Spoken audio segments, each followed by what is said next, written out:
Hola, bienvenidos a este tiempo en el que vamos a estar hablando y compartiendo acerca del reino de los cielos.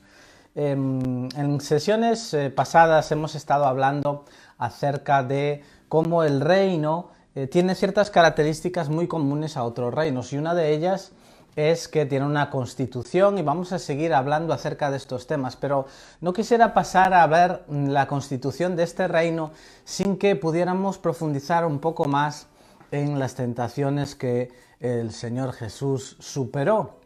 Cuando nosotros leemos en el capítulo 4 de Mateo las tentaciones que Jesús tiene que superar, nos da a nosotros también una perspectiva muy grande de cómo nosotros tenemos que enfrentar esas tentaciones. Todas las tentaciones que nosotros estamos enfrentando y vamos a enfrentar tienen componentes de estas tentaciones que Jesús venció. Dice en Mateo 4, entonces Jesús fue llevado por el Espíritu al desierto para ser tentado por el diablo, y después de haber ayunado 40 días y 40 noches, tuvo hambre.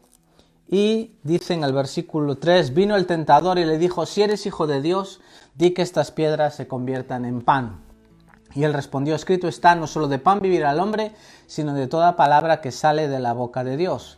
Entonces el diablo le llevó a la santa ciudad y le puso sobre el pináculo del templo y le dijo, si eres hijo de Dios, échate abajo, porque escrito está, a sus ángeles mandará acerca de ti, y en sus manos te sostendrán para que no tropiece con tu pie en piedra. Jesús le dijo, escrito está también, no tentarás al Señor tu Dios. Y otra vez le llevó el diablo a un monte muy alto y le mostró todos los reinos del mundo y la gloria de ellos, y le dijo, todo esto te daré si postrado me adorares.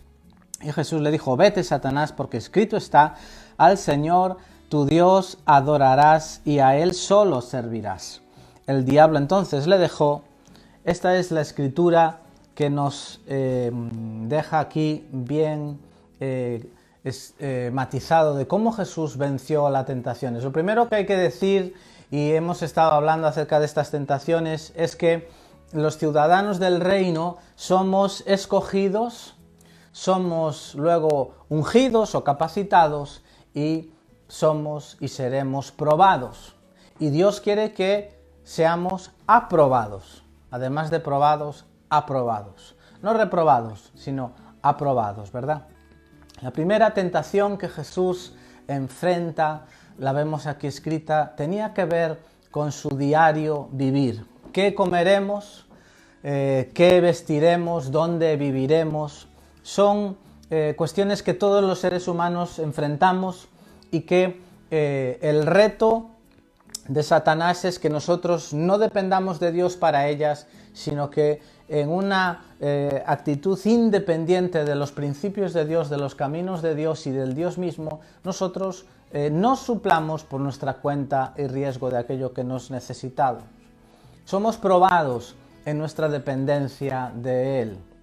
Jesús, hablando de estos aspectos, le dice a los discípulos, mirad, si vosotros compráis, entre comillas, el reino, si vosotros abrazáis el reino de los cielos, mirad esas aves, mirad, ellas no tienen sino el cuidado de Dios. Mirad los lirios del campo, cómo se visten. Dios va a estar al cuidado. Si buscas primero el reino, si no te dejas atrapar por el sistema, si no caes en la trampa del materialismo y del dinero, y vives para el reino, y vives para el Rey del reino, todas las cosas te serán añadidas. Qué privilegio poder contar con esa promesa del Señor que es real, ¿no? Entonces, Él está trayendo ahí un fundamento del reino que es el de la provisión. Si nosotros no caemos en la trampa del mundo, del sistema del mundo, ¿no? El mundo es todo ese sistema alrededor de nosotros que quiere enseñarnos otra manera diferente de vivir y no la del Rey, que quiere empujarnos a hacer cosas que no es lo que Dios quiere que hagamos. El mundo es todas esas filosofías, creencias, conceptos, personas que quieren hablar en contra de Dios. Entonces, si nosotros no caemos en ese sistema, en el mundo, en esa trampa, ¿verdad? Ni tampoco la del materialismo, sino que abrazamos el reino, vamos a tener provisión prometida de parte de Dios, ¿no? Hoy, por ejemplo, vivimos tiempos y hemos estado viviendo meses y aún todavía la gente está preocupada porque, claro, muchos se quedan en ERTES, muchos se quedan sin trabajo. ¿Qué comeremos? ¿Qué vestiremos? Hay una promesa para los hijos del reino y es que no nos faltará lo que comer, ni lo que vestir, ni un techo sobre el que nosotros podamos estar cubiertos. Cuando nosotros abrazamos el reino, Dios promete que esas necesidades básicas van a estar suplidas para nosotros. Mucha gente, también con la pandemia, se ha visto también a nivel de su salud, viviré, no viviré, moriré. Entonces todas esas ansiedades que hablan de esa preocupación que tenemos nosotros y que debemos de dejar a Dios, Señor, yo vivo para ti, si me voy al cielo voy contigo. La Biblia dice, sea que vivamos o que muramos, somos del Señor. Y no hay esa preocupación ni esa angustia. Él dice que Jesús le dice a los discípulos, mirad, ni un pelo, ni un cabello vuestro cae al suelo sin el control de vuestro Padre. Cuanto más vosotros, hombres de poca fe, como llamándolos a la fe de que Dios tendrá cuidado de nosotros. De que Dios cuida de nosotros y si en algún momento hay algo que no sale conforme a los planes que nosotros teníamos, si hemos confiado en Dios podemos decir, bueno, Señor, esto supera mis expectativas, yo pensaba que las cosas iban a ser de otra manera, pero no importa. A aquel que es poderoso para hacer las cosas mucho más abundantemente de lo que pedimos o entendemos, sea la gloria. Si yo confío en Dios y las cosas no salen como yo hubiera esperado, tengo que confiar en que Dios es poderoso para estar haciendo las cosas mucho más de lo que he pedido o entiendo tan siquiera. Esa es la promesa que Cristo nos dejó, ¿verdad? Y Cristo nos dejó un camino para que sepamos que si Cristo derrotó a Satanás como ser humano, ¿verdad? Como hombre, Él era hijo de Dios, pero también hijo de hombre, también nosotros podemos derrotar a Satanás manteniendo nuestra dependencia de Dios. Depender de Él. Cuando la Biblia se nos habla de que el pueblo de Israel, después de estar cientos de años de esclavos, se salen de esa esclavitud de Egipto, ¿no? Ellos comen la Pascua, un cordero, pero comienzan una andadura en el desierto y allí Dios les provee a ellos de el alimento. En el desierto ellos son alimentados por Dios y dependían de Dios. Y tan pronto llegan a la tierra prometida, al borde de la tierra prometida, Dios dice, ahora mirad, ahora vais a cosechar y vais a sembrar.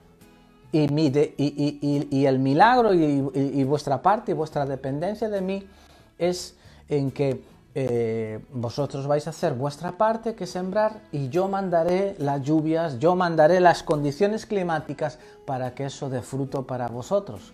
Es una confianza, pero es diferente a la de antes. En el desierto solamente confiabais y como que os caía del cielo, pero ahora es una etapa de madurez, una etapa mayor. Vais a hacer vuestra parte y yo haré la mía. Vuestra fe se va a demostrar haciendo bien vuestra parte y yo haré la mía. A mí me resulta a veces extraño ver cristianos que dicen que tienen fe pero no quieren hacer su parte y eso no es bíblico, ¿no? El Señor nos enseña a que nosotros haciendo nuestra parte, Dios hará también la suya. O sea que la tentación primera es de obtener lo material sin Dios, ¿verdad? Convierte estas piedras en pan, súplete. No dependas de tu Padre Celestial, arréglatelas tú, súplelas, ¿no? Y Él dice, cuidado, si yo hago esto, estoy simplemente desobedeciendo a Dios, ¿verdad? Porque no solo de pan vivirá el hombre. Entonces Jesús le está diciendo, mira, mi camino es depender de mi Padre Celestial. Esa es la primera tentación.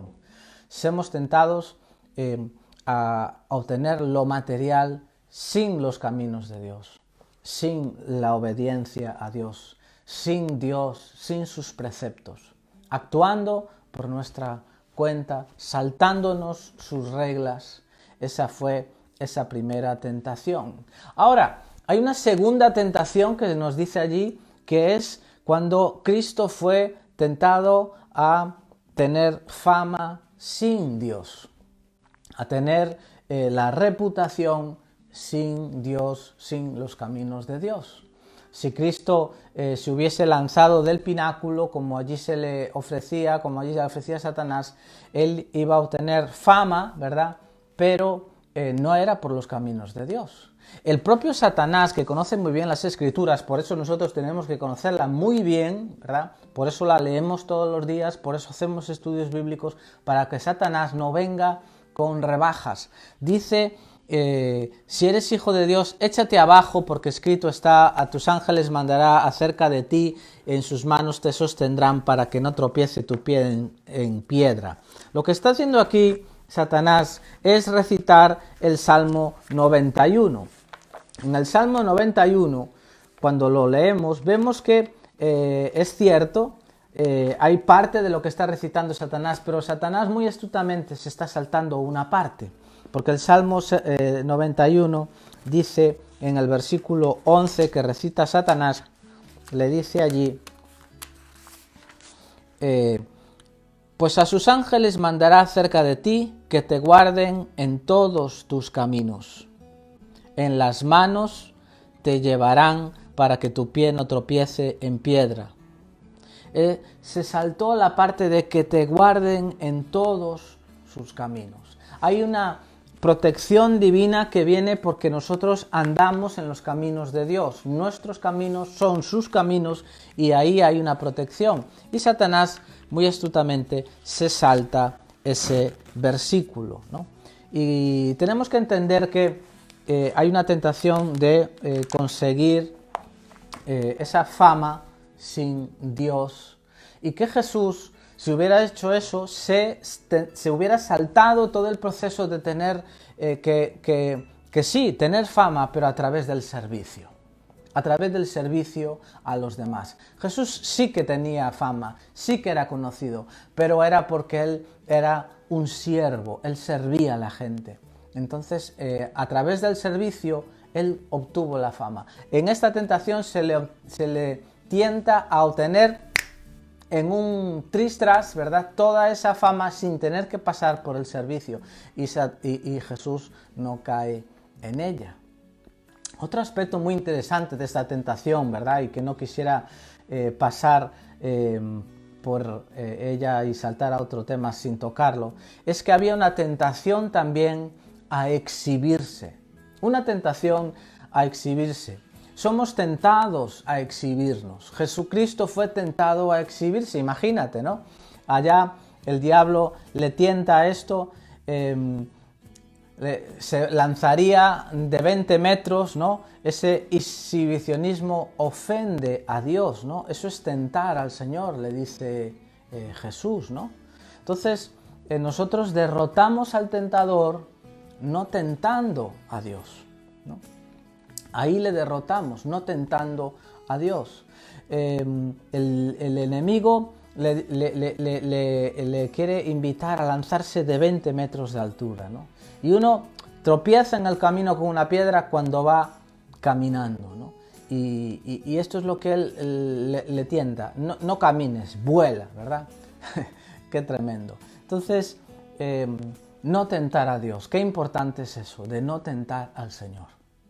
Imagínate, viene un creyente y dice, bueno, yo tengo algunos problemas de hígado, pero esta noche me voy a tomar una buena botella entera de vino para celebrar mi cumpleaños porque yo soy hijo de Dios y Él me guarda. No tentes a Dios, no tientes a Dios. Yo voy conduciendo, tengo que leer estos WhatsApps y responderlos a la vez, ¿verdad? Y no pasa nada. ¿Por qué? Porque soy hijo de Dios y Él me guarda. Eso es tentar a Dios. Tengo sobrepeso, pero claro, sin pan y patatas no puedo vivir. Así que no pasa nada porque soy hijo de Dios. Estamos tentando a Dios, no podemos hacer ese tipo de cosas, ¿no? Imagínate, tentar a Dios es tan fácil a veces en las cosas que estamos haciendo. Así que esa era la tentación para Jesús, tirarse del pináculo. Imagínate la cámara de televisión, allí los canales de Jerusalén filmando, mañana a las 12 del mediodía Jesucristo se lanzará del pináculo, van a ver cómo Él levita sobre, ¿verdad? Va a levitar como los magos que hoy filman en la televisión o caminan sobre las aguas y hacen cosas, ¿no? ¿Qué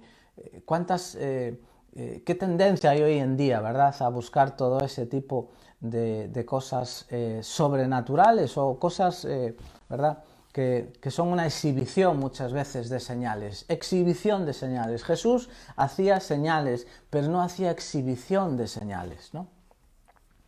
No hacía eso. Cuando nosotros pensamos, ¿no?, en ese exhibicionismo, ¿no?, nosotros no estamos tan lejos de caer a veces en esa tentación, ¿no? La Biblia dice que Jesús estaba en Jerusalén durante la fiesta de la Pascua y muchos al ver las señales que hacía, o sea, milagros, creyeron en su nombre. Jesús hacía señales y milagros para abrir los ojos de los ciegos, hacía señales, ¿verdad?, para abrir los oídos de los sordos, para limpiar a los leprosos, para libertar a endemoniados, pero incluso nos dice a nosotros, mayores obras haréis, pero de lo que estamos hablando aquí, ¿no?, es de la motivación. Qué importante es la motivación. ¿Por qué tú y yo, verdad? ¿Por qué razón a veces queremos hacer algo sobrenatural? Jesús dijo, haréis cosas mayores que yo, ¿no? Y nosotros, claro, pues queremos hacerlas, pero la pregunta es, ¿cuál es la motivación? Porque eso es lo que ve Cristo, nuestra motivación.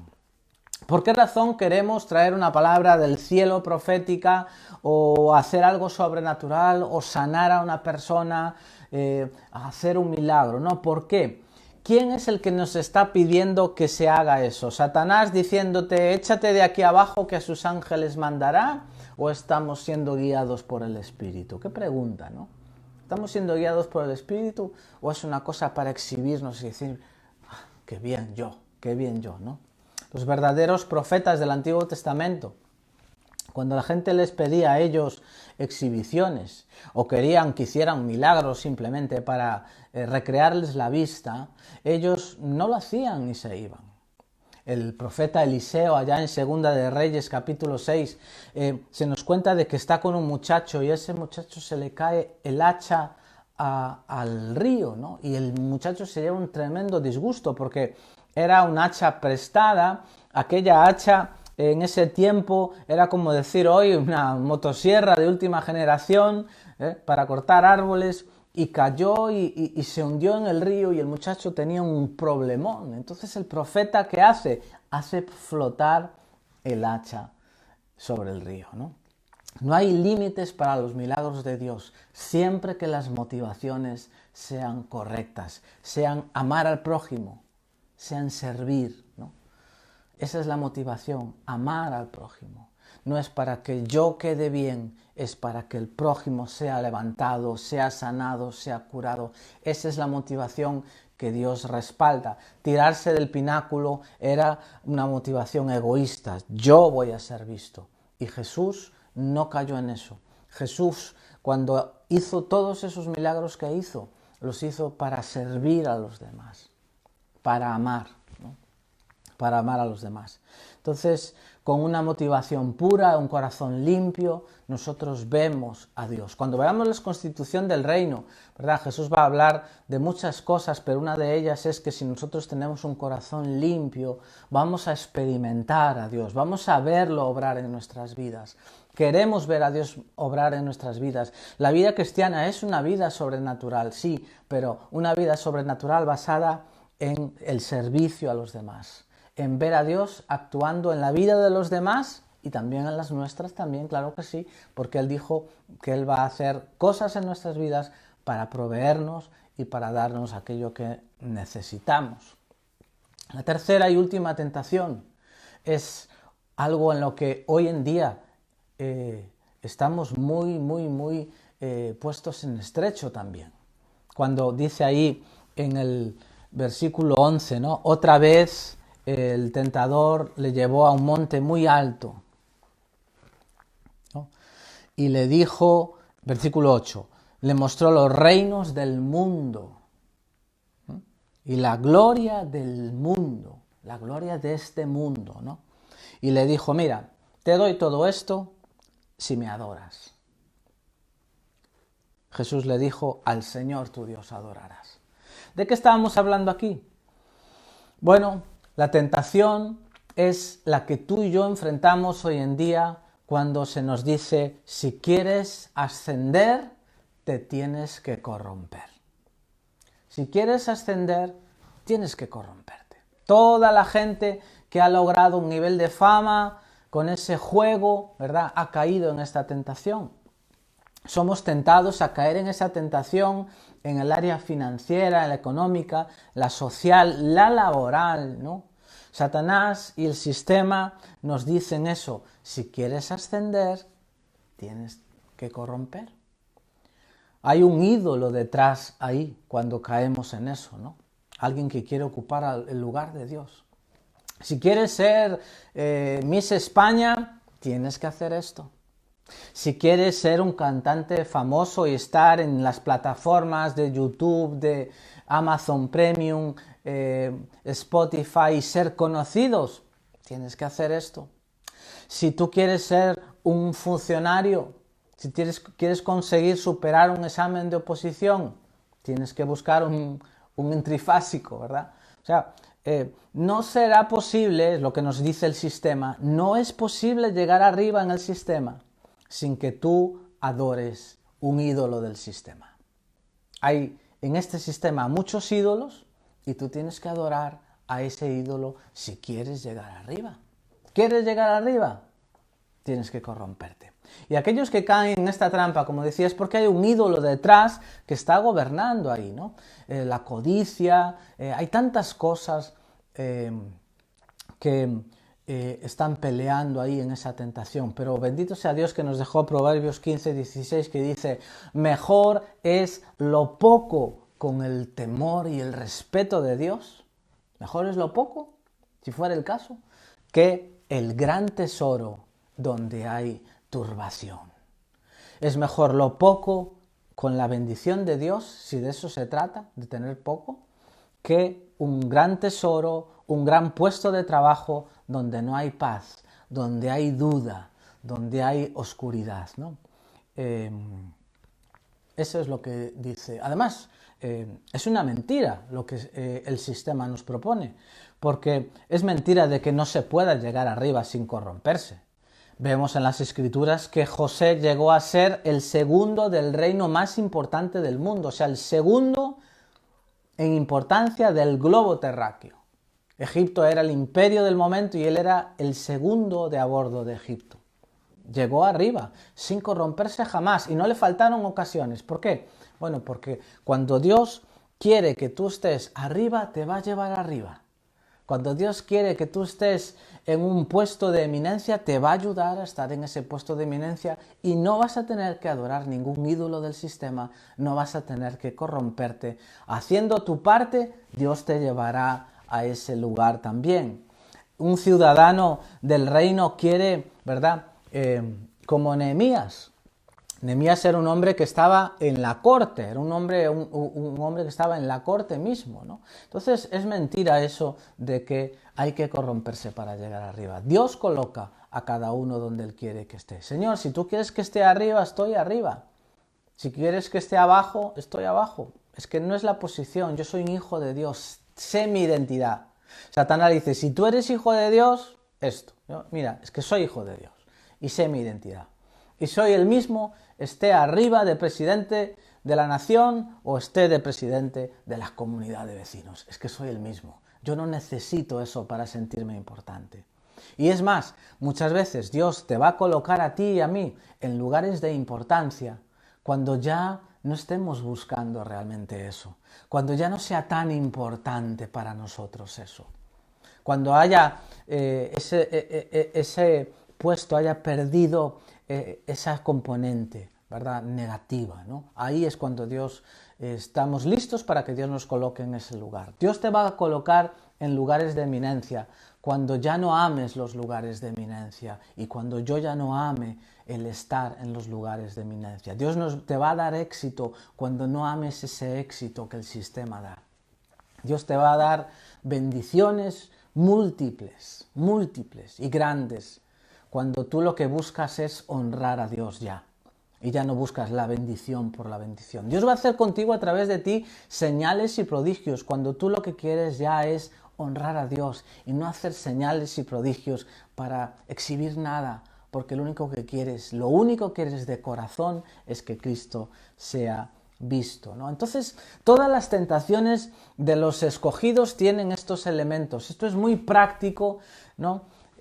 Tener la tentación pan sin Dios, ¿verdad? La primera tentación, pan sin Dios o con Dios. O sea, lo material con Dios o sin Dios. Recursos materiales sin Dios o los quieres con Dios, ¿no? Honor, ¿verdad? Todos queremos honor y la propia Biblia dice, el Señor dice que un día el Señor dará la alabanza y el honor a cada uno conforme a lo que ha hecho en la tierra. Y seremos honrados conforme a nuestra fidelidad, a nuestra motivación. Ese día llegará, ¿no? Donde vamos a tener también nuestra parte de honor, pero es un honor que no es el que da a los hombres, que lo da por conveniencia, superficialmente. Va a ser un honor que nos lo va a dar el Rey de Reyes, el Señor de Señores, nuestro Señor Jesucristo. Él te va a honrar si has sido fiel. Él te va a honrar a ti si has sabido no corromperte. Él te va a honrar a ti si has tenido una motivación pura para hacer las cosas. Él te va a honrar. O sea que hay una honra sin Dios, que es a lo que se le tentó a Jesús, pero podemos buscar una honra con Dios, ¿verdad? Que fue lo que Jesús escogió. Poder sin Dios, en la tercera. Póstrate y te doy poder, ¿no? Hay muchas formas de conseguir poder en este mundo, ¿no? La manipulación es una forma de conseguir el poder sobre la gente, ¿no? Qué fácil es a tanta gente a veces en nuestros ambientes manipular a otros porque interesa tenerlos manipulados, cuando no. La Biblia nos enseña que hay que enseñar a que la gente sea libre y en su libertad escojan. Pero cuando nosotros manipulamos a la gente, cuando nosotros les estamos forzando a ir por donde tienen que ir, ¿verdad? Porque nosotros queremos, ¿verdad? Porque son nuestros planes, manipulación, ¿verdad? Presión, ¿verdad? Cuando estamos presionando. Es verdad que la Biblia nos enseña que tenemos que ejercer, sobre todo en un liderazgo sano, una cierta presión sobre la gente para que andemos, una presión sana, ¿no? Para que andemos hacia donde tenemos que ir, ¿no? Eso es lícito, ¿no? Pero otra cosa es cuando sobrepresionamos a la gente, cuando les estamos ejerciendo una presión excesiva para conseguir aquello, incluso a veces motivos lícitos, ¿no? Incluso a veces metas lícitas y bíblicas, ¿no? Tenemos que motivar, tenemos que despertar hambre y sed en la gente. Nuestros hijos, tenemos que sobre ellos crear hambre y sed, ¿no? Hay un camino más alto que el de obligar, ¿no? A veces no queda otra que obligar y como padres lo sabemos, pero nuestro sueño, nuestra oración, decir, Señor, ayúdame sobre mis hijos a crear hambre y sed de ti, a crear que ellos vean y quieran eso, ¿no? Entonces, manipulación, sobrepresión, todo eso es una forma de ejercer un poder sin Dios. Dios da pan, Dios da honor, Dios da poder, ¿no? Hay muchas personas, incluso en nuestro ambiente, que tienen un poder, claro que sí, ¿no? Pero es un poder para bien, un poder para el servicio y porque Dios se lo ha concedido. Dios es el que concede el pan. Dios es el que concede la honra aquí o allá, seguro. Y Dios a algunos aquí les concede también poder. El rey David tenía poder. Era un rey, ¿verdad? Un rey conocido hasta por gente que no conoce el Evangelio. ¿Por qué? Salomón, ¿por qué? Porque eran hombres que Dios les dio también el poder a ellos, ¿no? Entonces, pan sin Dios o con Dios. Lo material sin Dios o con Dios. Ahí puedes poner tantas necesidades que tenemos los seres humanos. Sexo, necesidades o apetitos sexuales sin Dios o con Dios. Con Dios están dentro, aprobados por Dios, el suplir nuestros apetitos sexuales está aprobado por Dios, el que sea suplido solamente dentro del matrimonio. Es lo que la Biblia enseña, ¿verdad? Puedes no entenderlo, pero puedes obedecerlo. Decir, Señor, yo no lo entiendo, pero Señor, tú sabes y yo confío en ti.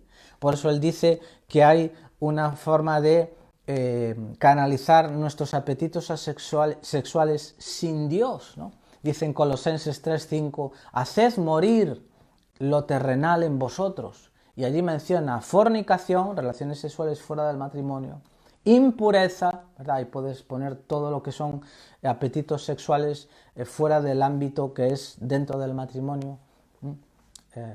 Impureza le llama la Biblia, pasiones desordenadas, ¿no? Entonces, relaciones sexuales fuera del marco de Dios, eso es sexo sin Dios, ¿no? Y un hombre y una mujer del reino quieren tener el área del sexo aprobada por Dios, ¿no? Aprobada, ¿no? Dios fue el creador de las necesidades o del ámbito sexual del ser humano. Es limpio en sí, siempre que sea dentro del marco que Él coloca, ¿verdad? Entonces, en cierto sentido, esa exigencia de Satanás, y acabo aquí, de que Jesús le adorara, resume en sí casi todas las tentaciones.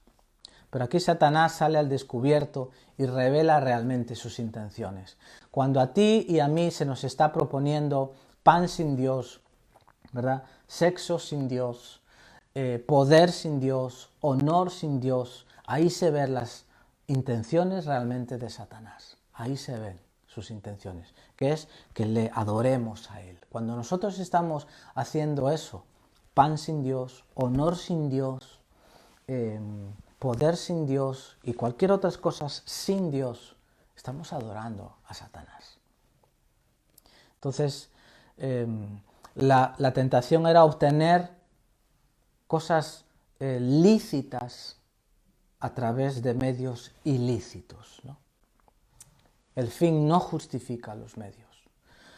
Obtener cosas lícitas. El pan es lícito, el honor, el poder, tienen su esfera de ser lícito, su marco de ser lícito, ¿verdad? El sexo y todos estos ejemplos que hemos hablado, entonces, pero a través de fines, o sea, de medios lícitos siempre, ¿no? Entonces, adorar implica servir, ¿no? No solamente es reverenciar. Cuando tú sirves cuando tú sirves en estas áreas sin Dios, estamos adorando sin Dios. Adorar sin Dios solo es adorar a Satanás.